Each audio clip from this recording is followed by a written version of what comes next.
Hello folks, you join me in the car today and we're going to have a look at this. It's called a T3 Pro from a company called CarPodgo. They've just sent me this over and said, see if you like it. And I do, so I'm going to show you it. We are going to do an unboxing even though I have already unboxed it. Main reason for that is sometimes I get sent these things and they are absolute junk.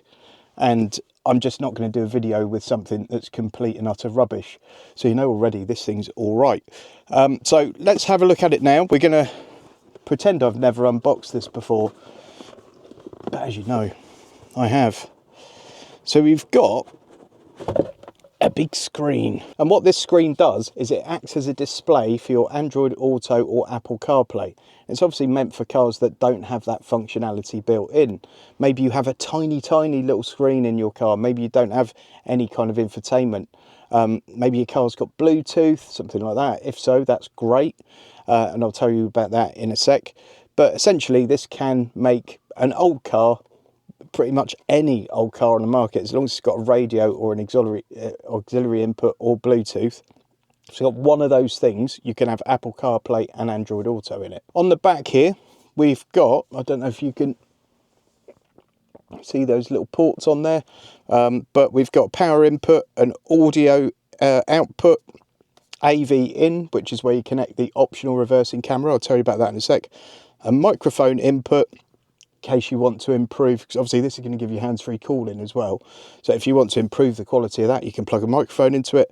And then you've got a USB-C input as well. The reversing camera, I'm just going to touch on now. I'm not going to install it in this car, so you won't see that in this video, unfortunately, because I've got a press car this week in for review. It's a Audi Q8 e-tron. It's worth about 90 grand. So I'm not going to start messing with the wiring loom because I'm that kind of person. We've got the reversing camera here. It feels like you could run over that with a tank and it would still be intact. And it just connects up to this. So this connects to the back of the device, to the screen. And then this red cable here gets connected to your reversing light. Every time the reversing light engages, so you've put the car into reverse, you will see the image from that reversing camera on this lovely big screen. Again, it's going to modernise an older car, so quite a nice thing. Right, okay, what else do we have here? We've got this little dongle, which is your Bluetooth dongle. So we're going to plug that in, because this car has got Bluetooth, as you might expect from a £90,000 Audi. We've then got different ways to mount it. Now, for the reasons I mentioned before, I'm not going to come up with a massively permanent solution in this car, but you do have two main options. This one I think is the best one. So it's just a little sticky pad that goes onto the dash and connects to the back of this. And that is rock solid. And the reason that is so rock solid is you've got these 3M sticky pads on here, or 3M style sticky pads.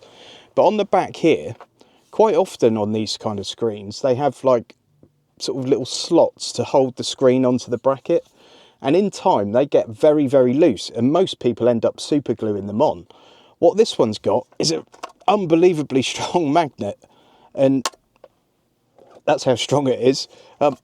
You know, it's super strong, and it means this thing stays rock steady, which is nice. As this is just a car I've got on loan, I'm going to just balance it on the dash, and I'm not going to be too fussy about where I put the cables and stuff, because, you know, I have to take this all out again when I finish this video. So we shall stick the little dongle in there. By the way, if you haven't got a suitable dash, you've also got a windscreen mount for it, and that's telescopic and has got that much play in it. So you could get that in a comfortable position in literally any car. You then get an audio jack, because if your car hasn't got Bluetooth, you can just use that to connect to the auxiliary port in your car. And if you don't have Bluetooth or an auxiliary port, you can, of course, use the radio tuner function. And that means you find a free airband on the FM radio. You go to, I don't know, 89.9 or something. You then tune this to that same frequency, and it will connect to your car as if it's a radio channel. By far the best solution is Bluetooth. If your car's got Bluetooth and you hide the cables and everything when you do the installation, this will feel factory. It's that good. and I'm going to show you how quickly it boots up as well in a sec. But so let's get it installed. We're going to do that with this 12-volt adapter, so that goes into the cigarette lighter adapter in the car. That has got a USB-A output on it as well, so if you've only got that in your car, and that's usually what you charge your phone with, you can still do that. You can plug your phone into it as well, and it's got an on-off switch as well, which is quite a nice little touch. So we are going to plug this in to there, and we're going to pop that up there, and we're going to move on to the next stage of the installation, and for that I'm going to need my bigger camera. Thus, okay, so my phone's already connected to the car's Bluetooth. Okay, I'm just going to show you the Bluetooth way of doing this, because it is by far the best, and the others don't really need any great explanation, I don't think. So we're now going to boot this device up, and I just want you to see how quickly that happens. So I'm going to press the button now. So it's already alive, and there we go. And now let's look at the different options. So we've got Bluetooth. As you can see, I've obviously already paired the phone up to the screen. It's the easiest thing in the world to do. It appeared on mine as PND4D8A. So my phone is connected to the T3 Pro, and that's purely acting as a display for CarPlay. The actual sound that's being transmitted is coming from my phone through the car. It's directly connected to the car's Bluetooth, so it's connected to the two things at once, which is really quite clever, because it should mean that you don't get so many delays and everything. The screen itself, as you can see, is really nice and bright and vivid. You do have a night mode on it as well, which I'll show you in a sec, but on CarPlay it doesn't look massively different, does it, night mode? You'll see there it's all really quite smooth. Now this screen is at 60 frames per second, which is really good because they often run at a lower rate. They're often at 30 or something like that. My camera is only at 25 frames per second, this one that I'm filming this with. So it won't look as silky smooth on the camera as it does in person, but that does really look quite nice. Nice and colourful as well, nice and bright. There are obviously all the different sort of brightness settings we can look at. Let's go to display. And you can see here it's got night shift mode, so we'll put it into that night shift mode, and then you've got the brightness for night and day. I'll put them both up to 100, but let's go back into CarPlay now, and we're in night mode now.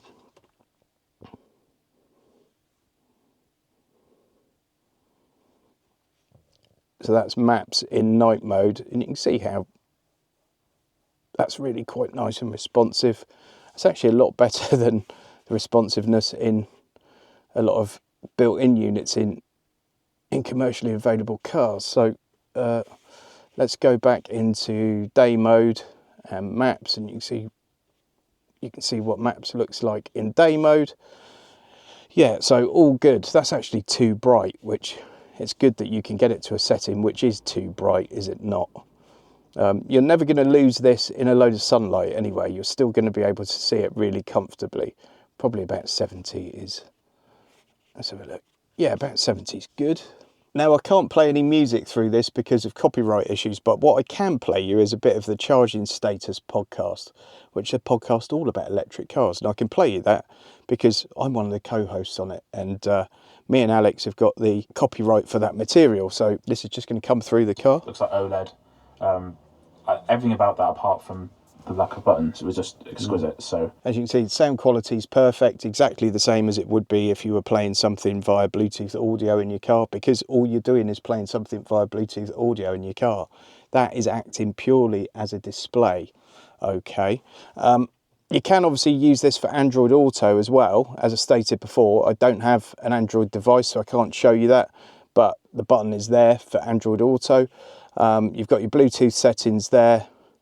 You've got your display there. Basically everything that's in that main menu, you've just got a shortcut for here. Let's just boot it up once more from scratch. So I'm pressing that now, and you'll see that it starts up and automatically goes into Apple CarPlay. And I think the whole thing, I timed it earlier, and I think it was about 6 seconds, 7 seconds, something like that. But there you go. I mean, honestly, that connects to Apple CarPlay quicker than this £90,000 Audi connects to wireless Apple CarPlay from the time I start it up. It's probably about a second quicker than this Audi. Now this is a bit of a premium product. It's not dirt cheap, but it's a good thing. All right, a friend of mine got one from Temu recently, which cost about 60 or 70 quid or something, and it's just landfill. It's absolute junk. And certainly some of the ones I've been sent before, you know, they work and they're okay, but there are far more of these things that I haven't made a video with than I have. The last one I actually made a video with was a CarPodgo device, and that was really good. It was pretty good, but this feels far better built than that did. So if you're wondering to go between the two, I can't remember the model, but you'll find it on my channel, I would take this one over that. I really am impressed with this. I'm actually going to ask them if I can keep it rather than send it back, because it's a bit cheeky, I know, but if I ever have a little project car for the channel or something, I'd love to have that in it, because it just livens up a car and makes it feel more modern. So at the time of filming, I think this is about $250, but they've given me a discount code. It's 𝚼𝙁𝙆𝙎. If you use that, they'll give you $50 off the price. Okay, so I'll put a link in the video description. Use that code and you'll get $50 off the price. So it's then a $200 item, but it's a $200 item that feels like it's going to last for a long time. It doesn't feel like you're going to be throwing this away anytime soon. It feels well built. The screen's good quality. As I said, just things like the way it couples to the back of the device, that's so much more robust than I've seen on sort of competitors of these things in the past. So hopefully it will be money well spent for you. I should mention as well with this, if you've got a Tesla, you might be thinking, well, why would I want one of these? Because I've got that massive screen in a Tesla.